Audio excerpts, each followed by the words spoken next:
My grandfather lifted his glass at my 28th birthday dinner and dropped a sentence that sliced the room open. "Claire, show me how you've used your $3 million trust fund after 25 years. The laughter around the table stopped mid-breath. Forks froze. Even the candles seemed to hold still. I felt every heartbeat echo in my ears as I whispered, "I never got one." Grandpa's smile faded. His lawyer stepped forward and set a thick stack of statements on the table with a heavy thud. And in that instant, before anyone spoke, I realized someone at that table wasn't supposed to be afraid, but they were. My name is Clare Monroe, and for most of my life I thought being the quiet one made things easier. Quieter daughters don't make trouble. Quieter daughters don't upset the balance, and in my family, balance meant pretending everything was perfect even when the foundation had been cracking for years. I lived in a small apartment in Seattle with my roommate Jade. She worked at a nearby coffee shop, always smelling faintly of espresso and cinnamon. She was the only person who ever saw how hard I worked late nights over my laptop freelancing to cover bills balancing UX contract work that came and went like the seasons. She'd joke that I functioned on coffee and sheer stubbornness, but she also knew the truth: I didn't have anyone else to fall back on. My parents, Elaine and Daniel, lived across the lake in Bellevue, in a house people would call aspirational. Perfect lawn, perfect seasonal wreath, perfect holiday displays, and inside a mother obsessed with control and reputation, a father who nodded through life to avoid conflict, and my sister Lily, who somehow always floated through the world cushioned by my parents' affection and their wallet. Growing up, Lily got the trips to the private school. The apartment paid in full so she could focus. Meanwhile, I was told independence would build character. When I needed help signing a lease because my credit history was too thin, my mother said, "We can't bail you out every time, Claire, every time," as if there had ever been a first. Still, I kept showing up to family dinners, birthdays, holidays. I kept trying because part of me held on to the moments Grandpa Arthur stepped quietly into my life. Soft smile, warm hands, patient voice. When I was 6, he walked me along the shoreline near the house and said, "One day, I'll make sure you're safe no matter what happens." It became a memory I clung to without realizing it was a clue. My 28th birthday dinner was meant to be simple but elegant, according to my mother. The restaurant had reserved a private room, glowing amber lights, white tablecloths, glassware, arranged like a catalog photo. Everything felt staged, like the family portrait we took every Thanksgiving, stiff, polished, slightly unreal. I arrived after work still in my trench coat, hair slightly wind-tousled from the Seattle breeze. My mother gave me a once-over, smoothing Lily's hair instead. Lily flashed me a smile, blissfully unaware of the undercurrent in our family. Dinner felt like every other holiday, Lily talking about her newest adventure, my mother beaming, my father sipping quietly, and Grandpa watching everything with an expression I couldn't read. I kept my posture steady the way I always did, focusing on cutting my food instead of watching their faces. I didn't know it then, but he was waiting for the perfect moment, waiting to drop a truth that would burn through 25 years of lies. If you'd asked me an hour before the explosion whether anything felt unusual, I would have said no. Everything at that table looked painfully normal. My mother correcting Lily's posture, my father pretending to read the wine label, Lily laughing too loudly at her own stories. But underneath it all, something had been shifting for months, and I had felt it like a low hum in my bones. Dinner started with the usual subtle jabs.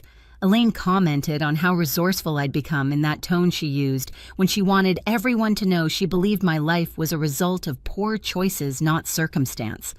"Claire's always been independent," she said, smiling at the couple seated beside us. "She never needed much from us." She said it like it was praise, but it hit me like a shove. Across the table, Lily twirled her bracelet, gold delicate, the kind of gift I'd never received. She launched into a story about her weekend getaway, a trip my parents had paid for.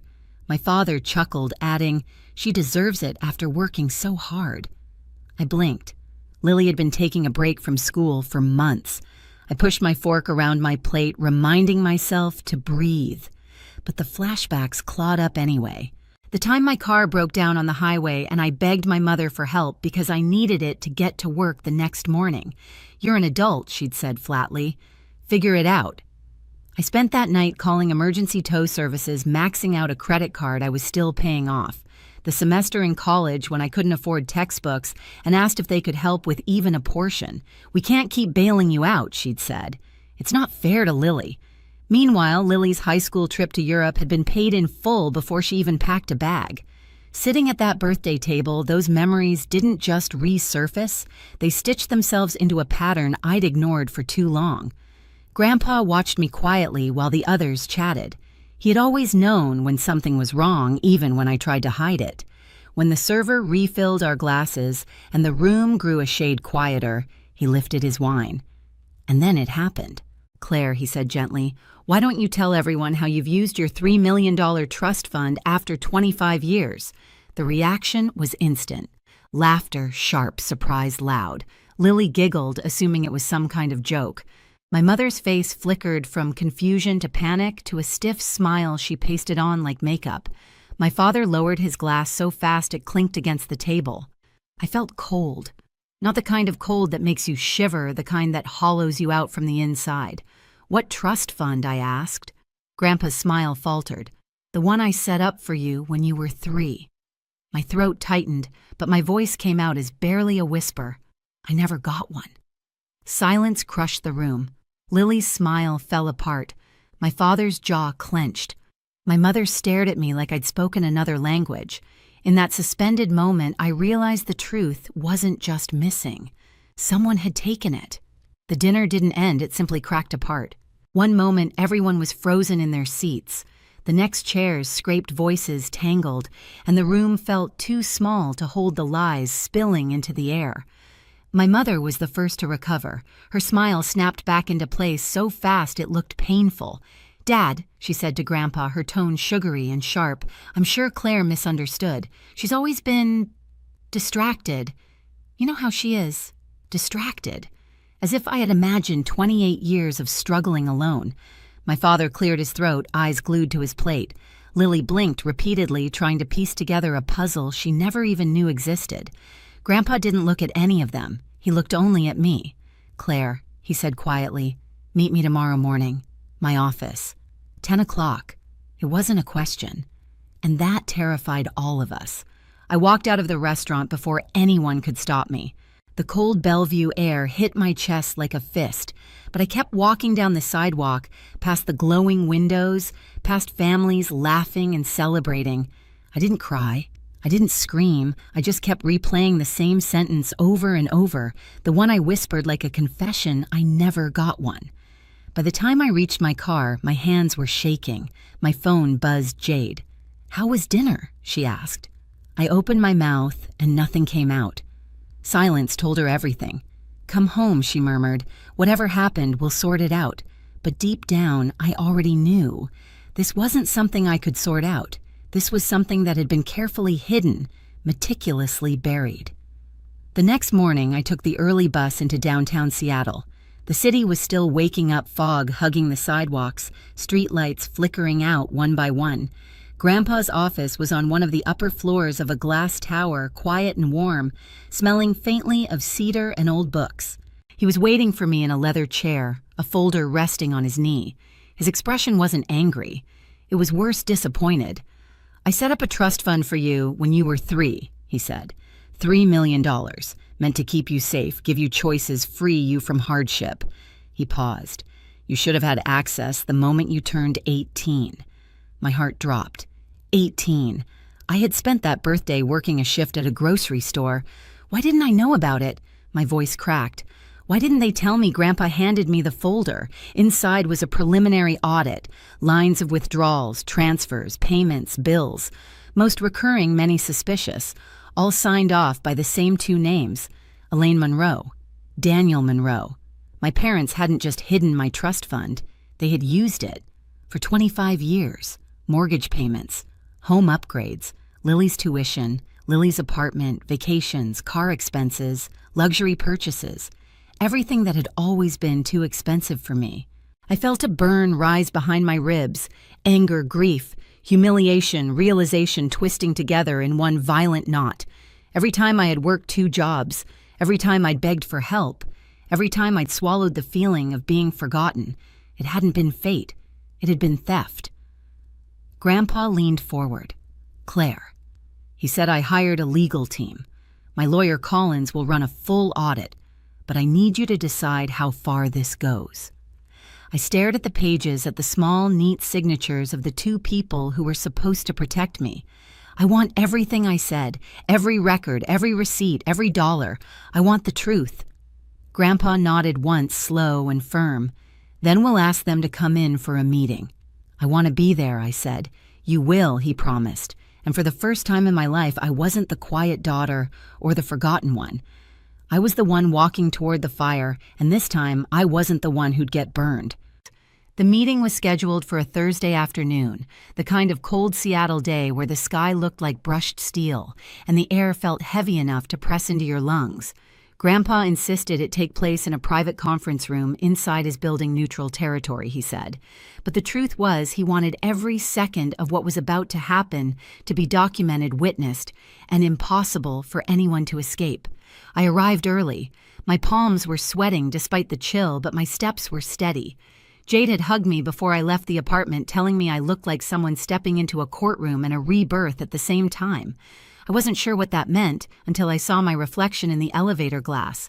My posture was straight, my face was calm, and my eyes held something I'd never seen in myself before: resolve.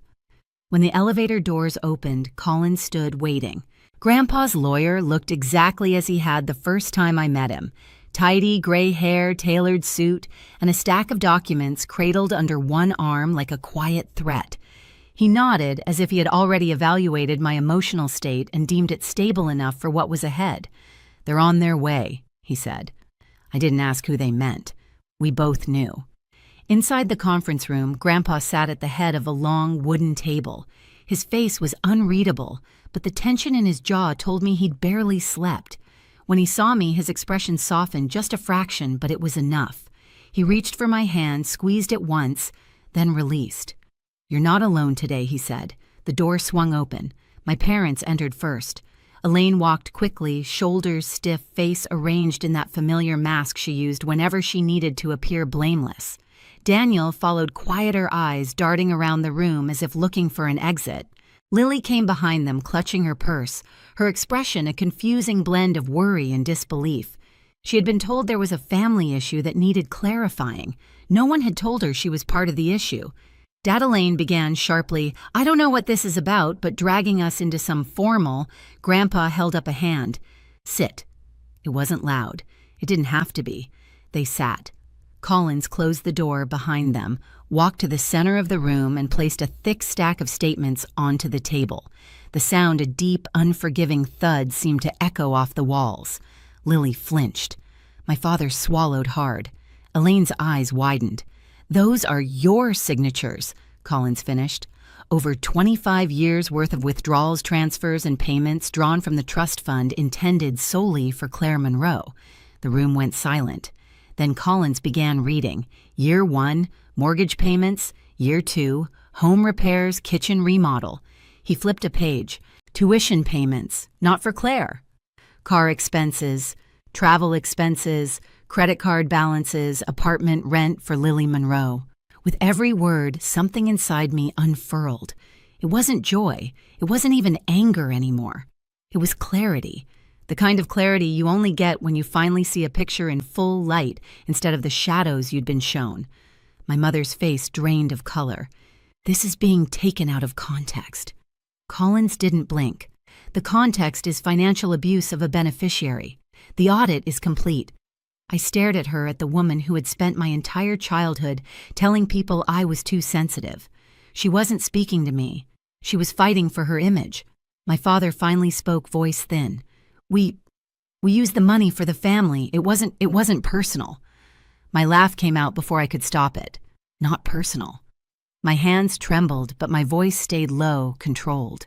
When my car broke down and I begged you for help that wasn't personal, when I nearly dropped out because I couldn't afford textbooks, was that your idea of family? He flinched like I'd slapped him. Elaine drew in a breath, chin lifting. Claire, we always intended to put the money back when I snapped, when I turned 40, 50. Or never. Grandpa leaned forward, his gaze sharp. You stole from a child. Her throat bobbed. Dad, we had bills. We all have bills, he said, but not everyone steals from their own daughter to pay them. Lily finally spoke. Mom, Dad, you used her money for my apartment, for my school. Her voice cracked. Sweetheart, Elaine said shakingly, we wanted you to have every opportunity, and I didn't, I whispered. Elaine turned to me, eyes brimming with a panic that wasn't remorse. Claire, you've always been so independent.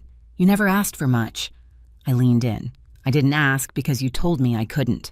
Because every time I came to you, you made me feel like needing anything was a burden. The silence that followed wasn't empty. It was full of all the things they couldn't deny anymore. Grandpa tapped the table once firmly. I am revoking your financial authority, effective immediately. Elaine jolted. You can't do that, I can, he said coldly. And I have. Daniel sagged into his chair like the weight of 25 years had finally landed on him. Lily stared at the table hands covering her mouth. Colin slid another set of documents toward me. This, he said, transfers full control of the remaining trust assets to you. Your parents' access is terminated permanently. Elaine's breath hitched. Daniel closed his eyes. Lily whispered, Oh my God. My hand hovered over the pen. For a moment, I wasn't signing a document. I was signing a truth. I pressed my name onto the page. Elaine's chair scraped violently as she stood. Claire, please, this will ruin us. I looked up at her, finally seeing her clearly. Then maybe you shouldn't have built your life on money that wasn't yours. Her mouth opened, then closed again. Her legs shook. Daniel reached out to steady her, but his hand trembled too. They nearly collapsed. And for the first time, I didn't feel guilty. For the first time, I wasn't the quiet daughter holding the family together. I was the one tearing down the lie they built. When the meeting ended, the room felt hollow, like every lie had been scraped off the walls and left nowhere to hide. My parents walked out first, my mother trembling, my father guiding her with a hand that barely held steady. Lily lingered, staring at me with a mixture of guilt and something that almost looked like apology. She opened her mouth, closed it again, then finally whispered, I didn't know, Claire. I nodded. It wasn't forgiveness, but it wasn't anger either. It was a beginning. Over the next few weeks, everything shifted. Collins finalized the legal transfers. The remaining trust assets were secured in my name. My parents were notified of potential civil consequences if they attempted to interfere or conceal additional misuse. For the first time in their lives, they faced the weight of their choices without a shield. Grandpa visited me in my new condo, a modest place in Seattle, but mine, in a way, no space had ever been. He walked slowly through the rooms, touching the walls, smiling in small, quiet approval. You deserve this, he said. You deserved it all along. I didn't tell him I cried the first night I slept there, half grief, half relief. Grief for the family I never really had. Relief for the life I finally could build. I spent more time at the park by the water, letting the winter air clear what was left of the ache. I wasn't healed, not yet, but I wasn't drowning anymore. For the first time, the silence around me didn't feel like something stolen. It felt like something I owned. In the weeks that followed, I kept thinking about something Grandpa once told me when I was little, how safety wasn't just about being protected, but about knowing who stood beside you when truth finally surfaced. I understand it now. Family isn't defined by blood or last names. It's defined by honesty, by accountability, by the people who don't vanish when the truth is inconvenient. I don't hate my parents. I don't think I ever will. But I've learned that distance can be an act of love, love for myself, for the life I'm finally allowed to build, for the peace I refuse to surrender again. If you've ever had to step away from people who should have cared for you, I want you to know you're not alone. Your story matters. Your boundaries matter. Share your experience in the comments. And if this story stayed with you, follow the channel so you won't miss the next one.